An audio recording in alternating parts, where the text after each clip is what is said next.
America's Old West has long been enchanted and legendary, filled with tales of lawmakers, outlaws, and legendary gunfights. Such a compelling story revolves around the enigmatic character of Jim Courtright, a man who stands between the thin lines between obeying the law and accepting an outlaw lifestyle. In the midst of his tumultuous journey, Courtright engages in an intense gunfight with notorious gambler and gunman Luke Short.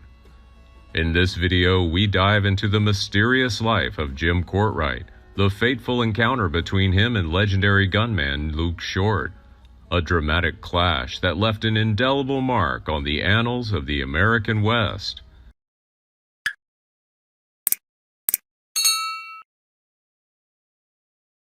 Timothy Isaiah Courtright, also known as Long-Haired Jim or Jim to Courtright, was born in Sangamon County, Illinois, in the spring of 1848. He came from a family of 6 siblings, 4 sisters, and 1 brother. Courtright is known for regularly practicing shooting. It is believed he perjured his age to join the Union Army during the American Civil War, where he served under the command of General John A. Logan. Their bond grows stronger as Courtright takes a bullet for Logan, earning the general's admiration.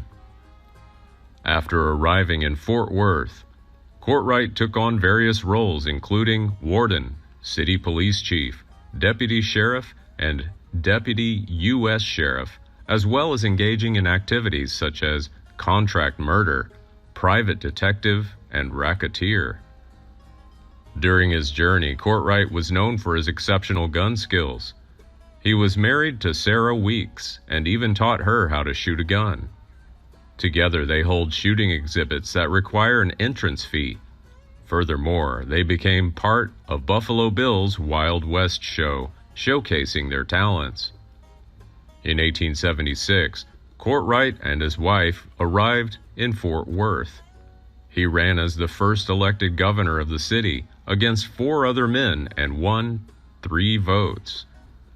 Courtright is recognizable thanks to his distinctively long hair and choice to wear 2 forward-facing revolvers. He's famous for exploiting his badge for personal gain. As field marshal, his primary responsibility was to maintain peace and order in the infamous Hell's Half Acre, the town's red light district. During this period, Fort Worth was a dangerous place. Frequent scuffles between drunks, disorderly conduct, and clashes involving lawmen. Very few people dared to challenge Courtright, and he killed several who did. On August 25, 1877, Vice Marshal Columbus Fitzgerald was killed trying to arrest a suspect. Courtright quickly took action and shot the killer in the night. During his tenure as Fort Worth Marshal, reports indicate that he took the lives of at least 4 people in melees and gunfights. Many believe Courtright has also weeded out business owners who were reluctant to pay for his protection racket. Most accommodated his request to avoid the risk of becoming a target for his fury and the muzzle of his gun. Many residents have fallen victim to his violent acts, and survivors often comply with his demands and make the requested payments. He served as Fort Worth's marshal until 1879, when he lost the election for the 3rd time. He made the difficult decision to leave his family behind and move to New Mexico, where he was appointed Marshal of the Lake Valley. Later, he found a job as a security guard for a mining operation. Sometime later, while working as a farm foreman, he and his friend, Jim McIntyre, shot and killed 2 squatters who refused to leave the farm. In 1883, John A. Logan, Courtright's former commander in the Civil War, expressed interest in acquiring the American Valley Cattle Company in New Mexico. Raising concerns about rampant cattle rustling and herd carnage, U.S. Marshal Al Morrison invited Courtright and Jim McIntyre, his deputy, to assist in protecting the land. However, the company's current owners, John P. Casey, W.C. Moore, and Henry M. Atkinson, have ambitions to expand their shares.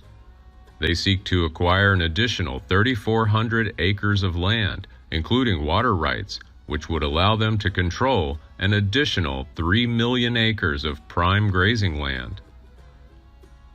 In pursuit, they were forced to relocate about 90 residents from the small community of Rito.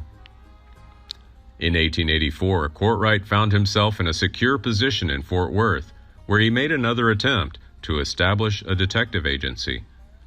Meanwhile, in New Mexico, 2 men stand trial for murder but are eventually acquitted.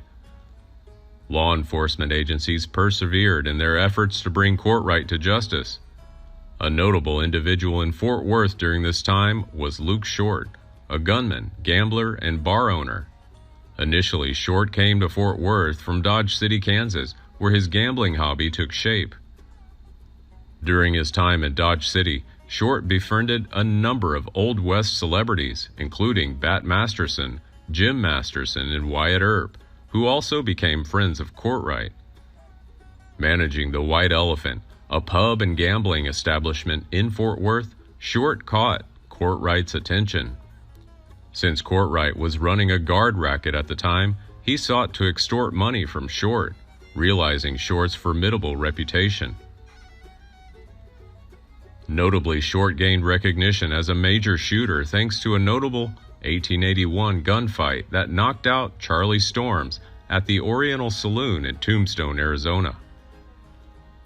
Most historians agree that Courtright offered his protective services to White Elephant, but Short confidently refused, insisting that he did not ask for Courtright's protection. Around 8 p.m. on February 8, 1887, Courtright called Luke Short with a pair of pistols and challenged him to come out of the White Elephant. However, a mutual friend named Jake Johnson intervened, suggesting that they discuss the matter. According to Short himself, both men walked down the street, maintaining a block away until they found themselves in front of Ella Blackwell's shooting gallery, a bar and brothel. Standing only 3 to 4 feet apart, they faced off against each other. Words went back and forth, and it was clear that Courtright, who had been drinking quite a lot, acted out of control a lot. Courtright briefly assured him that he was unarmed, even though he was. Courtright then shouted, "Don't point a gun at me." With that statement, Courtright pulled out his pistol, and in that moment, seizing the opportunity, Short quickly pulled out the pistol and fired a shot that caused Courtright to lose the thumb of his shooting hand. When Courtright tried to switch his pistol to his other hand, Short fired 4 times in a row. Courtright fell backwards and died shortly afterwards. Notably, Bat Masterson, who was with Luke Short at the time, witnessed the encounter. In 1907, Masterson published his own account of the incident, providing a more objective perspective. According to Masterson, it was Jim Courtright who started the confrontation by calling Luke Short to meet him on the street. Courtright is said to have carried a pair of pistols during their encounter. Masterson described what came next. No time was wasted in the exchange of words once the men faced each other. Both drew their pistols at the same time, but, as usual, Short spoke first, and a bullet from a Colt .45 caliber pistol went crashing through Courtright's body. The shock caused him to reel backwards.